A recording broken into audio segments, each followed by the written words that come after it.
Australia, New Zealand, and India are the three countries who have organized this conference, and we are pretty excited to have this discussion on inguinal spaces.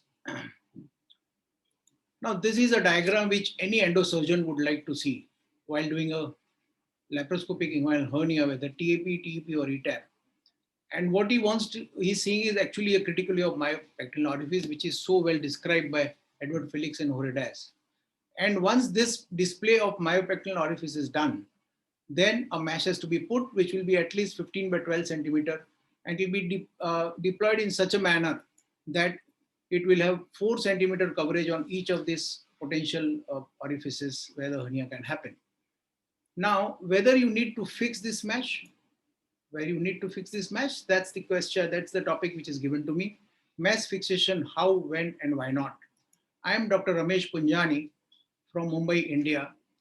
Respected chairpersons and fellow delegates. So we'll have a discussion on this mesh fixation technique. I have no conflicts of interest. Fixation versus non-fixation, if you see, the people who believe in fixation of the mesh, we say that it stabilizes the mesh while deploying. Like in a case of TP, when you're taking all 3 midline ports, you want to deploy the mesh on the floor and you need a stability while deploying, and that's where you probably need to be fixed at least 2 spots. There is no ballooning in M3 hernia. By EHS classification, a large direct hernia would probably need a fixation because you don't want ballooning of the mesh in the direct space. A better incorporation, it will happen. That's what a lot of people believe.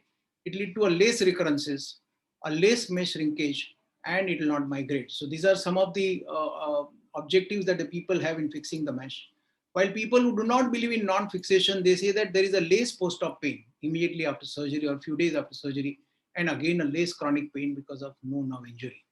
So this is the debate that has been going on. Now, if you are fixating the mesh, what are the options available? The one is you can put a tax, which could be non-absorbable or an absorbable tax. You can suture it. You can put a glue, which would be fibrin or cyanoacrylate. A vacuum suction fixation is one more method which has been described. A self-fixating meshes or anatomical meshes is still another way to go. There are a lot of studies done in this fixation and non-fixation things, and for a paucity of time, I actually tabulated them into this headings of author, journal, year, study type, subject, the subject population, and the conclusions made. And there are a lot of studies, some of them are meta-analyses and even RCTs, and there is a mixed conclusion.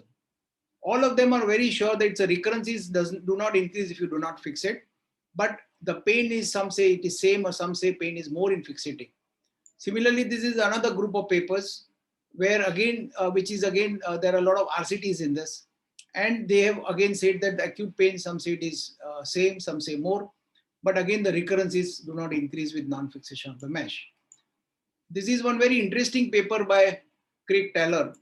And what they did is, this is a randomized control trial again, wherein they have done a fixation and non-fixation, and they found that the pain score and the quantum of pain as well as the people with the pain were higher in a fixation group than in a non-fixation group. One very interesting thing that they did is, in a bilateral hernia, they fixated on one side and they did not fix on the other side. And this was blinded, which was not known to a person who was investigating. And when they asked the patient on a site where they were more comfortable than the other side, the people of almost 9% of them, they only were comfortable on the tech side, and 47% were comfortable on the non-tech side. So this goes to say that definitely the text leads to a little uncomfortable time in a postoperative period. The predictive factors of postoperative pain are the patient who had a history of pain before surgery. So all these studies have concluded that patients who had a history of pain before surgery are the people who will have a pain after surgery. And a female patient, some of population, had a more predilection for a pain than the male population. Now, mesh migration is another concern. Is it an issue? So there have been a report, in fact, since 1991, since the hernia started, and people have seen the mesh migrating into the bladder, small bowel, colon, vagina, and scrotum. And year by year, there are reports. There are a lot of case reports in urology journal and other journals. So the mesh migration, what is the definition? It is defined as a mesh that resulted in invasion of any anatomical region other than the area intended for repair. A mesh erosion, on the other side, is the term where there is an invasion into an organ by an entire or partial piece of mesh gradually. However, these two terminologies have been mixed up in literature. There are plenty of reports of mass migration from 1991 to 2002. Almost every year there are few papers, and people have seen it migrating into bladder, causing colovesical fistula, going into the scrotum, small bowel, and requiring sometimes a major complex repair and even removal of the bladder. Similarly, this is another group of paper from 2000 till as late as 2020, and people have seen that the mass migrating into, again causing colovesical fistula, intestinal perforations, migrating into the stomach from diaphragmatic hernia mesh and into the rectum, and sometimes leading a major surgery like low anterior resection. Why do these meshes migrate? There is a very interesting paper by Agrawal et al. Where they have found that there are two types of migration, primary and secondary. A primary mesh migration occurs when a mesh moves along the anatomic places, which provide very little resistance. Now here they have attributed inadequate fixation is very important cause. And secondary migration is characterized by a gradual trans-anatomic movement, foreign body reaction that lead to erosion through the tissues, and then the meshes migrate. Do the meshes shrink with fixation? So this is one study is done by the Demire, and where they have done two groups. The one group where the mesh was fixed and sutured, the another one the mesh was not fixed, and they found that the mesh shrinkage was more in when the suturing was not done. So they are again of the proponents that the suturing will reduce the mesh shrinkage. This is another study done by CMP Claus, and what they did is they have had 60 patients. 10 the TP is done with mass fixation, in 50 the TP without mass fixation, and they actually applied a 3 mm surgical clip at the medial inferior, medial superior, and lateral inferior corner of the mesh, and these patients were then x-rayed immediately post-op and 30 days after post-op, and they saw the movement of these clips, and they concluded that fixation of the mesh for TP repair is unnecessary. TP repair with no mesh fixation is safe and not associated with increased risk of mesh displacement. We didn't see any significant mesh displacement, even though the meshes were not fixed. So there is a mixed report whether fixation of the mesh would prevent the migration of the mesh. Now let's see the world guidelines, world hernia guidelines by the Hernia Search Group. And they have made the statement, in almost all cases, any type of mesh fixation in TP repair is unnecessary. The another statement they made is atraumatic mesh fixation techniques are favored to reduce early postoperative pain. And they have a strong recommendation, and which has been upgraded, saying that traumatic mesh fixation is recommended in a patient with a large direct hernia, that is M3 in EHS classification, undergoing TABP or TP to reduce the recurrence risk.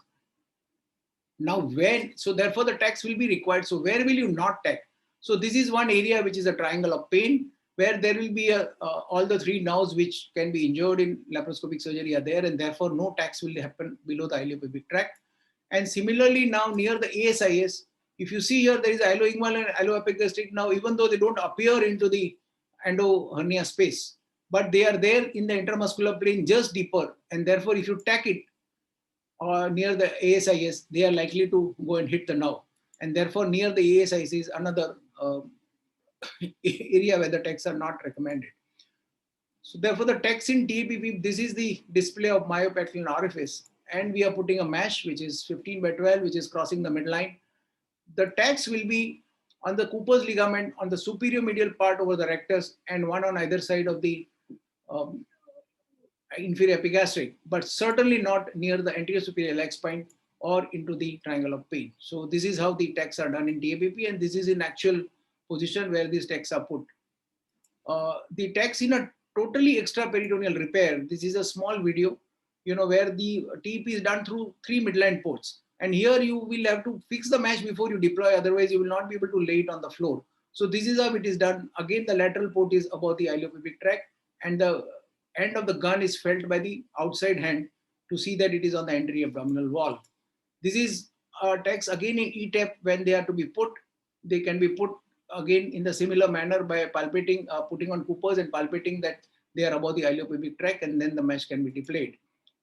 This is the fixation with the suture. Now, when you are doing the suturing for fixation, you can actually judge the bite that you are taking, and you can be just going through the peritoneum and little pre-peritoneal tissue and not go through the muscle. And that's why probably the sutures have a little more security, and you can again fix it in the similar manner.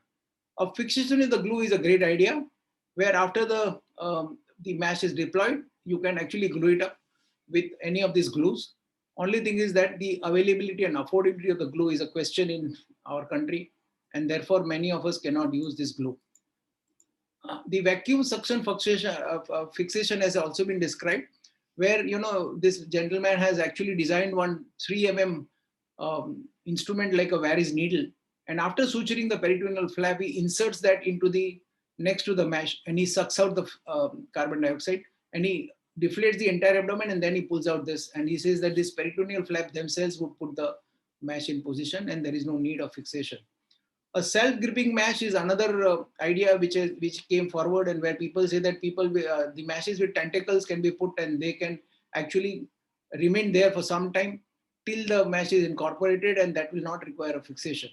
However, there are studies done, and this is by Amar Ismail, where he found it did not favor. There was no difference in the self-gripping and the rest of the meshes as long as which were fixed, where the post-operative chronic pain was concerned.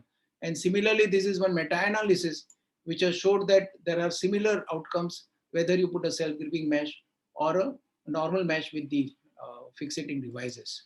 Therefore, the best thing probably would be a no fixation. This is an ETAP procedure where an anatomical mesh is put, and it has been deployed properly, and now the abdomen is desufflated without fixation.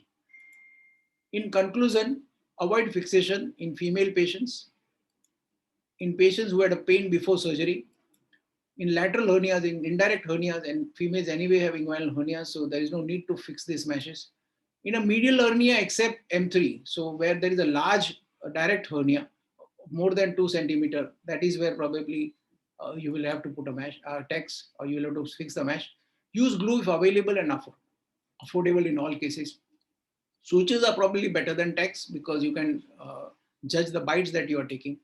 The ETAP is probably better. You have a wider vision and you may not fix the mesh. TP also, if you take a lateral ports, probably you will not be using the fixation devices. But in TAPP, most of the time, you will have to use some sort of fixation. The anatomical meshes are somewhat better. That is a questionable, and so also self-gripping meshes. Thank you so much. Respected chairperson, it was a lovely time to be with the ANZ-AWR. And if there are any questions, I would take them on.